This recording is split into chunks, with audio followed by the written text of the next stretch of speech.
Just where have you seen the three freshman corners develop the most from the spring now into halfway through fall?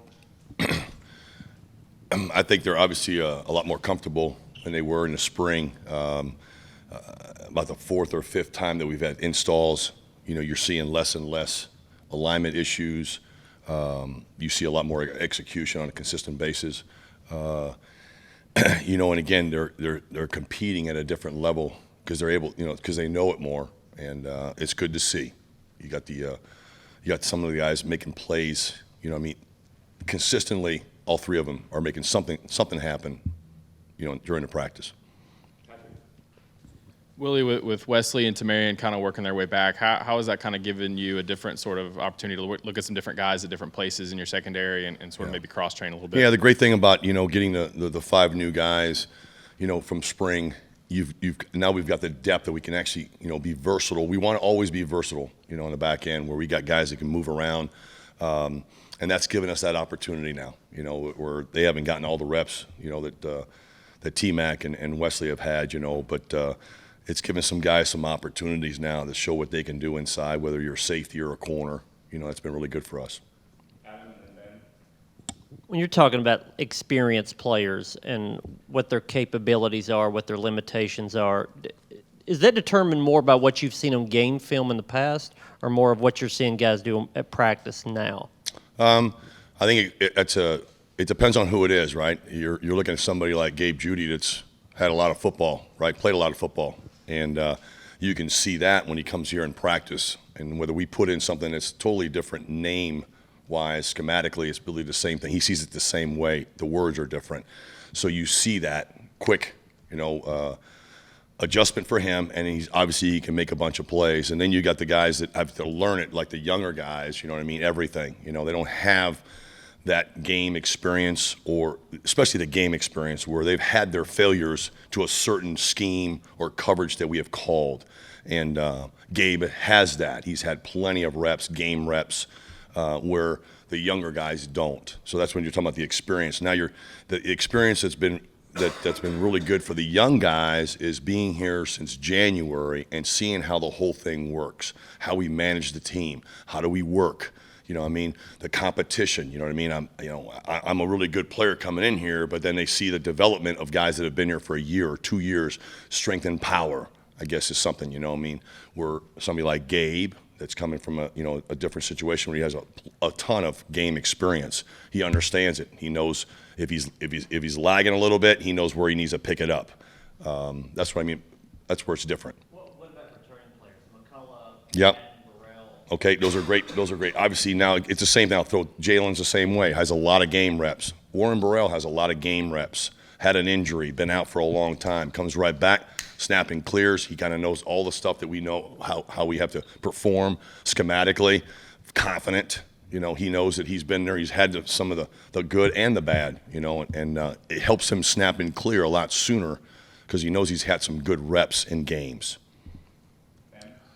Willie, just how much has Danico, I guess, grown in that corner position now that he's kind of playing there more frequently and I guess not cross-training as much? Just how much more comfortable in year two is he at that spot? Yeah, we've been very intentional of just leaving him at corner. He could play all the other positions, but like a lot of guys, it's really good. Just let him learn that position, and it's not easy playing out there, obviously on the corner, on the edge. Not only do you have this, you have to have the skill set, which he does. You got to have also the amount of experience of being out there by yourself, the confidence that you need, and you got to put days together. You got to put periods together. In the practice where you see some consistency. Okay, you can't get down on yourself. You know what I mean? And they're priceless. The reps that he's had this whole time in camp, he's built a lot of confidence. You can see it in his playmaking. You see a lot more consistent playing. You see less mistakes. And it's very beneficial. You talked a little bit about how those game reps back here.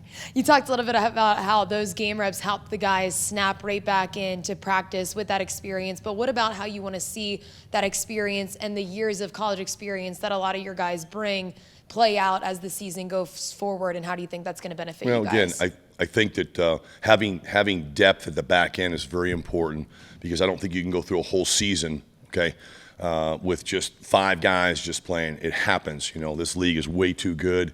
So the more players that you have experience and have proven it on the field gives you a chance to be more consistent as a secondary. Okay, that would be the first thing, and you know, and then seeing them, you know, the small things in practice, do the things that, you know, that matter, the fundamentals, the technique, the footwork that needs to happen on a 3rd down or a 4th down.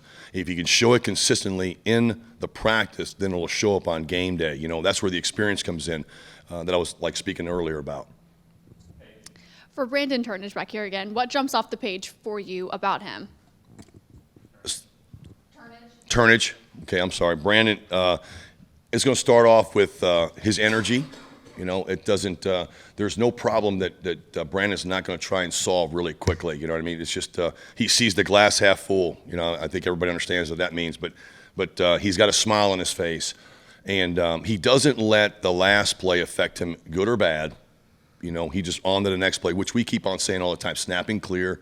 Every coach says it on our staff and across the country. I know that. But he gives you a chance because he's smart. He gives you a chance because he's a guy who's selfless, and he understands our defense. And he's got playmaking ability. When he's healthy, Brandon's as good as it gets, you know, and just got to continue to keep him, you know, in the right frame of mind and keep on pushing him to a stand, you know, where he could continue to show the consistency he showed when he got the opportunity last year when he was healthy. Willie, what kind of camp has Kamal Hadden had, and how different is he from a year ago? As a player? Consistency. He's been very consistent since January, every day. It's been, you know, it's just the small details that matter. You know, off the field, let's talk about off the field. He's always been good off the field, but he's really made a point this last, you know, spring and summer. You know, he's just graduated. You know, that's something really big to accomplish, but he did it with a 3.2 GPA. You know, I mean, he was one of those guys that 75 to 90 guys that were over, you know, the 3.0 average. So that's given him confidence. The small details is, you know, being able to do the healthy enough to get through a spring. It's his first spring he ever made, you know, last year since he's been here. That gave him a chance to develop, you know, with his teammates and see where he would be at on a consistent basis, and he showed that.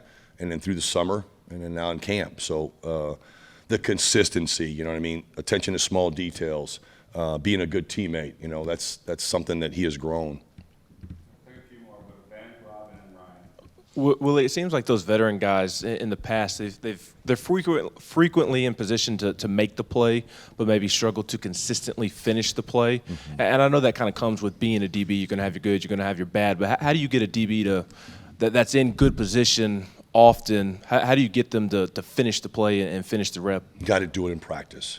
You know what I mean? You got to see it over and over where they're actually doing it in practice, where it builds some confidence and creating good habits, you know, and that's where I think it's going to show up in the games. Now, I'm not saying that, you know, I've been around, you know, certain players that do it the right way in practice, do it the right way in the classroom and can't make plays. You know, I get that, but I think we have a bunch of guys that, with the experience, you know, do this. We've been really on them about the small details, you know, that matter, and then building, you know, where you have good habits, where it just comes natural, and the opportunities come up in the fourth quarter or the winning moments that they kind of produce. But they got to do it out in the practice field. That's where you see it most. That's where it builds the confidence.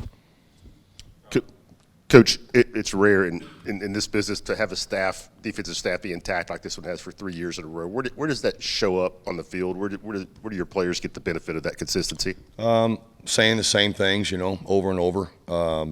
I think that it's, you know, we've built, you know, the guys, the people that have been in this program now for going on our 3rd year, they see how the culture was flipped, and to have the same, you know, the majority of the staff, you know, together has helped. Obviously, number one, with the older players, the guys that, you know, now you're getting more players that have been here for those 3 years that going on our 3rd year, saying the things that we're saying to them when we're not around. Or even, you know, it becomes tougher for us to get a word in practice. I think you've been up here, and there's probably multiple coaches that have said it. You know, we're not coaching the small things anymore. The players are doing. You know, that's where, you know, it benefits where you have consistency in the staff, saying the same thing. You know, the words, mean something because you're very consistent because you actually worked hours and hours and hours in a certain scheme or, and to hear it the same thing coming from the same coaches, it matters to the players for the consistency to buy in. Over here. Andre Turrentine, just what have you seen from him this offseason and in camp and kind of year 1 to year 2? How have you seen him grow? Yeah. Well, first of all, Dre's 100 miles an hour, everything he does. When he first got here, what I mean by that is that it's going to be 100% effort, the best he can, and he had to learn our package. Now that he learns it, he's learned it and has a really good feel for it. It's built some confidence with him. He has a lot of energy that the players feed off of. He's making more and more plays in practice. That's obviously built confidence for himself, but also with his teammates. They already know that Dre's going to go. He's going to go. He's going to give you relentless effort. He has a lot of juice and a lot of energy. When he first got here, it might have not been the right communication, but it was definitely, he was. This is what it is. If you're saying rip, rip, rip, and even though it's supposed to be Liz, Liz, Liz, I mean, gosh dog it, he was confident something. It's rip, rip, rip. Now he knows it, and guys really respect him for that because they feel his energy. They feel, how important it means to him. He's asking great questions in the room, where his teammates can see him from the left to the right, and it matters to him. And it's really great to see him because we've been, he's taken a lot of reps here in camp, which is going to benefit us in the long run. Thank you, Coach. Thanks, guys. Thank you. Appreciate it.